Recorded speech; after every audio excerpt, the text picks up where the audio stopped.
Baik, assalamualaikum warahmatullahi wabarakatuh.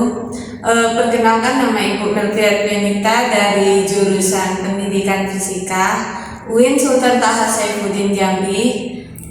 Baiklah, sebelum pelajaran dimulai, marilah kita berdoa terlebih dahulu. Berdoa dimulai.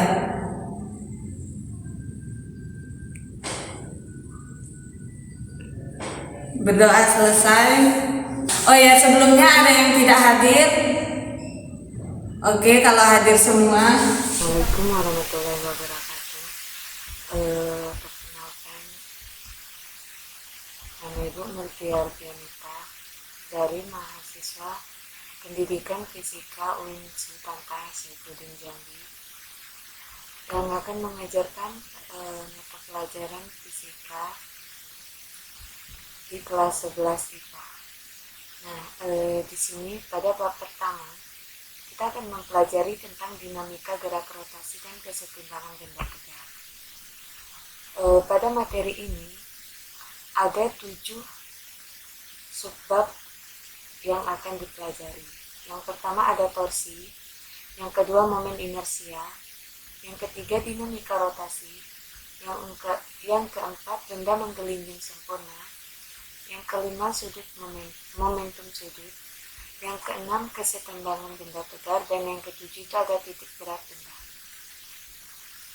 Nah, untuk hari ini kita akan mempelajari tentang torsi dan momen inersia.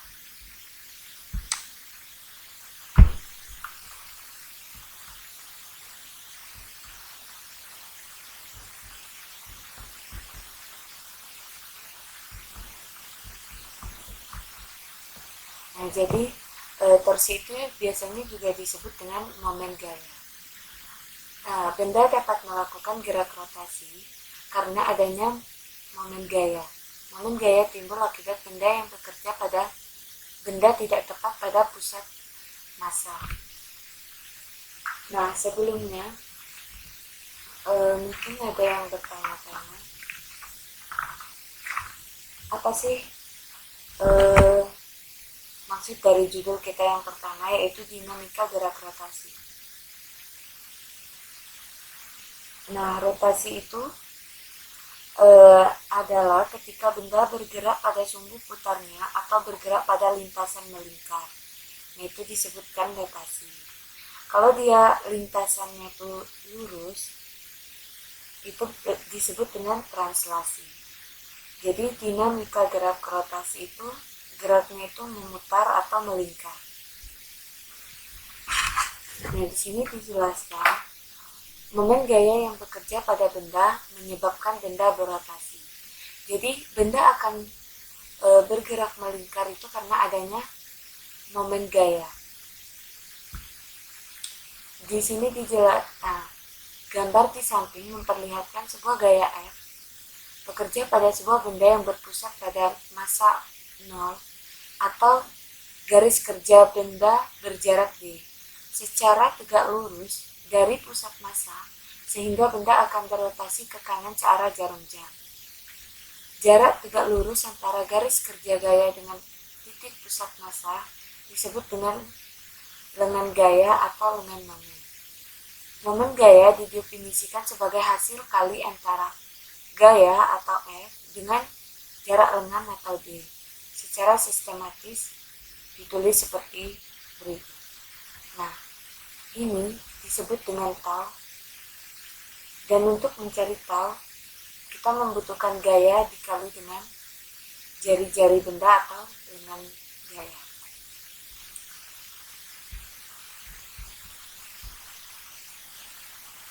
Nah, jika benda tersebut memiliki sudut, maka dia akan ditambah dengan sin theta di antara gaya dengan jari-jari benda tersebut. Di sini ditulis keterangan tau itu adalah momen gaya dengan satuan Newton meter, F adalah gaya dengan satuan Newton, dan R adalah jari-jari dengan satuan meter. Arah momen gaya dinyatakan oleh aturan tangan kanan. Bukalah telapak tangan kanan kalian dengan ibu jari terpisah dari keempat jari lain. Dengan gaya D disebut dengan arah ibu jari. Gaya F sesuai dengan arah keempat jari dan arah torsi sesuai dengan arah membuka telapak tangan. Nah, di sini dijelaskan penentu arah momen gaya dengan kaidah tangan kanan. Jadi itu namanya adalah kaidah tangan kanan. Momen gaya atau torsi atau tau menyebabkan benda berotasi. Jika benda berotasi searah jarum jam, maka torsi yang bekerja pada benda bertanda positif dan sebaliknya. Apabila ada sebuah benda bekerja beberapa gaya dalam satu benda, maka jumlah momennya sama dengan momen gaya dari resultan semua gaya yang bekerja pada benda tersebut. Secara sistematis ditulis, sigma torsi sama dengan 0 sama dengan jari-jari dikali dengan lengan gaya. Oke, kita lanjutkan. Yang kedua itu yaitu momen inersia. Nah, jadi momen inersia yaitu momen yang menyatakan bagaimana massa benda yang berotasi didistribusikan di sekitar sumbu rotasinya. Secara sistematis dirumuskan I sama dengan M dikali R kuadrat. Keterangannya adalah I momen inersia dengan satuan kilogram meter kuadrat, R adalah jari-jari dengan satuan meter, dan M adalah massa partikel atau titik benda dengan satuan kilogram. Benda yang tersusun dari partikel atau titik jika melakukan gerak rotasi memiliki momen inersia sama dengan hasil jumlah dari momen inersia partikel penyusunnya. Nah, jadi jika momen inersianya lebih dari 1, maka digunakan rumus seperti di bawah ini, yaitu I sama dengan sigma M dikali R kuadrat sama dengan sigma itu berarti penjumlahannya lebih dari 1 ya. M1 dikali R kuadrat 1 ditambah dengan M2 dikali R kuadrat 2 ditambah dengan M3 dikali R kuadrat 3. Nah, jika momen inersianya lebih dari 3 bisa ditambahkan lagi M4 dikali R kuadrat 4. Nah, berikut adalah tabel besaran momen inersia pada gerak rotasi berbagai benda tegar yang bersifat homogen. Momen inersia pada gerak rotasi berbagai benda yang bersifat homogen. Nah, jadi setiap benda tegar homogen itu memiliki persamaan yang berbeda-beda tergantung dari jenisnya, seperti batang silinder poros melalui pusat. Nah, jadi rumusnya itu I sama dengan 1/12 M kali L kuadrat. L ini adalah panjang dari benda poros tersebut. Nah, jika menggunakan silinder pejal, maka rumusnya lain lagi, yaitu I sama dengan setengah MR kuadrat. Biasanya di dalam contoh soal itu akan ditulis keterangan bentuk benda itu seperti apa, ataukah silinder pejal atau yang lain yang ada di dalam daftar ini. Berikut ini adalah contoh soal dari torsi dan momen inersia. Nah, untuk torsi yang di sebelah kiri dan untuk momen inersia di sebelah kanan. Nah, contoh soal yang pertama yaitu sistem benda tegar dirangkai seperti gambar di bawah ini. Agar seimbang, maka besar F di titik C adalah, kita disuruh mencari besar dari gaya di titik C. Nah, di titik B telah diketahui gayanya sebesar 200 Newton. Dan 4 ini adalah jarak dari B ke A, dan 8 adalah jarak dari A ke C. Nah, untuk mencarinya, kita harus membuat F1 R1 dan F2 R2, yaitu menggunakan perkalian silang. F1-nya kita anggap gaya di titik B, R1-nya adalah jarak B ke A, F2-nya yaitu gaya di titik C, dan R2-nya yaitu jarak dari A ke C. Nah, maka kita masukkan angkanya seperti biasa. 200 dikali 4 sama dengan 800. Nah, jika dipindah ruas, F 800 dibagi 8 sama dengan 100. Jadi jawaban besar gaya di titik C yaitu 100 Newton. Untuk contoh soal berikutnya yaitu contoh soal momen inersia. Sini soalnya sebuah silinder pejal bermasa. Sini telah dijelaskan terlebih dahulu, yaitu bendanya yaitu silinder pejal bermasa 2 kg dan berjari-jari 0,1 meter, diputar melalui sumbu silinder dan segumpal lumpur bermasa 0,2 kg menempel pada jarak 0,05 meter dari pinggir silinder. Maka hitunglah momen inersia sistem. Nah, jika mengerjakan soal fisika, ada baiknya ditulis yang diketahui terlebih dahulu agar mudah menyelesaikan soal tersebut. Nah, di sini yang pertama diketahui yaitu massa silinder pejalnya, yaitu 2 kg. Yang kedua ada massa lumpur 0,2 kg. Yang ketiga ada jari-jari silinder pejal yaitu 0,1 meter. Yang keempat ada jarak lumpur dari pinggir silinder yaitu 0,05 meter. Dan ditanya momen inersia sistem. Rumus dari momen inersia yaitu I sama dengan mr kuadrat. Karena di sini ada dua benda, jadi kita buatnya I sama dengan I silinder plus I lumpur.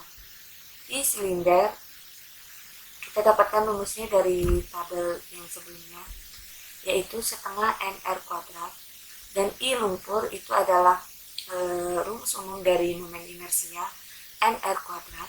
Setelah itu kita masukkan angka-angkanya dan dijumlahkan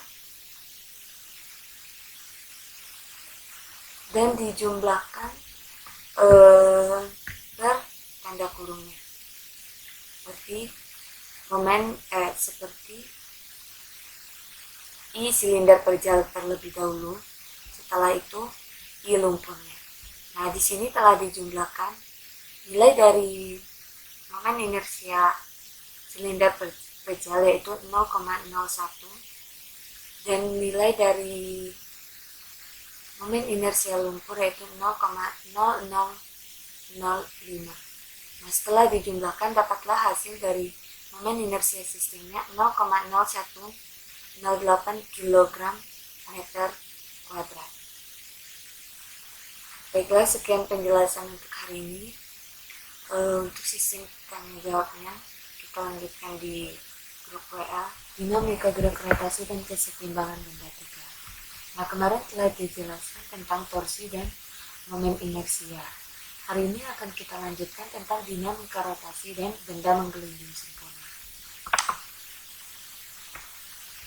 Nah, pada pelajaran sebelumnya telah diketahui bahwa penyebab gerak translasi adalah gaya dan penyebab gerak rotasi adalah momen gaya atau torque. Menurut hukum kedua Newton, persamaan gerak translasi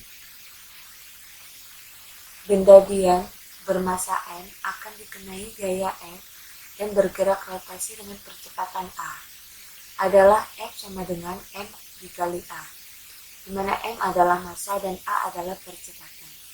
Demikian juga untuk benda dengan momen inersia I bergerak rotasi dengan percepatan sudut alfa karena adanya momen gaya torsi. Persamaannya adalah torsi sama dengan I dikali alfa. Nah, di tabel sebelah ini telah dituliskan perbandingan antara dinamika translasi dan rotasi beserta hubungannya. Nah, di sini untuk jarak linear S dengan jarak posisi theta, hubungannya adalah S sama dengan theta dikali R. Untuk kecepatan translasi, yaitu V, sama dengan delta S per delta T, dan pada rotasi kecepatan sudut, yaitu omega sama dengan delta theta per delta T, dengan hubungan V sama dengan omega dikali R. Untuk percepatan tangensial, A sama dengan delta V per delta T, dan dalam gerak rotasi percepatan sudut, yaitu alpha sama dengan delta omega sama dengan delta T, dengan hubungan A sama dengan alpha dikali R. Begitu juga untuk kelembaban translasi dengan kelembaban rotasi, hubungannya adalah I sama dengan sigma M dikali R kuadrat. Untuk gaya, sigma F sama dengan M kali A, dan untuk momen gaya adalah sigma torsi sama dengan I dikali alpha, dan untuk hubungannya torsi sama dengan F dikali M. Untuk energi kinetik translasi, energi kinetik sama dengan setengah mv kuadrat, dan pada rotasi, energi kinetik adalah sama dengan setengah I omega kuadrat, dan untuk hubungannya benda menggelinding, energi kinetik total sama dengan energi kinetik translasi ditambah energi kinetik rotasi. Pada momentum linear,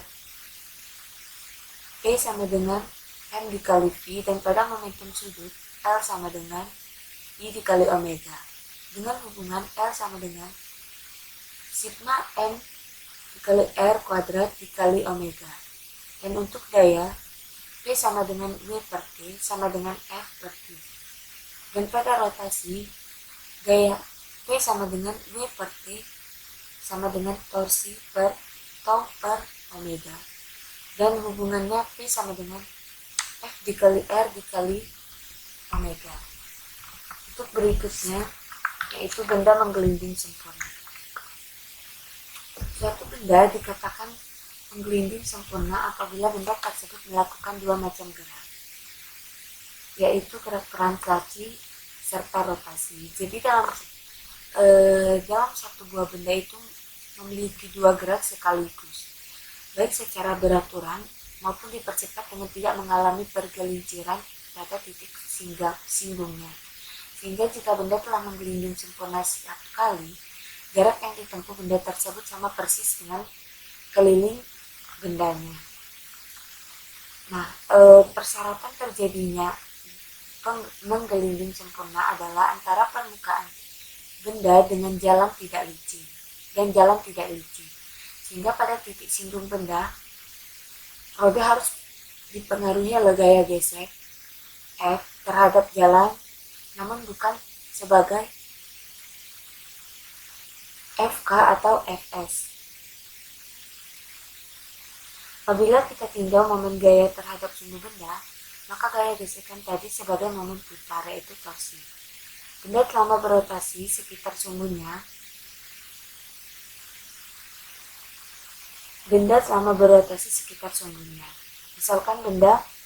misalkan roda berjari-jari F, berat W menggelinding sempurna ke kanan karena gaya F mendatar melalui sumbunya P. Torsi tau P sama dengan I dikali A. Tau P itu adalah F dikali 0 tambah N dikali 0 tambah W dikali 0 tambah F dikali F sama dengan I dikali A.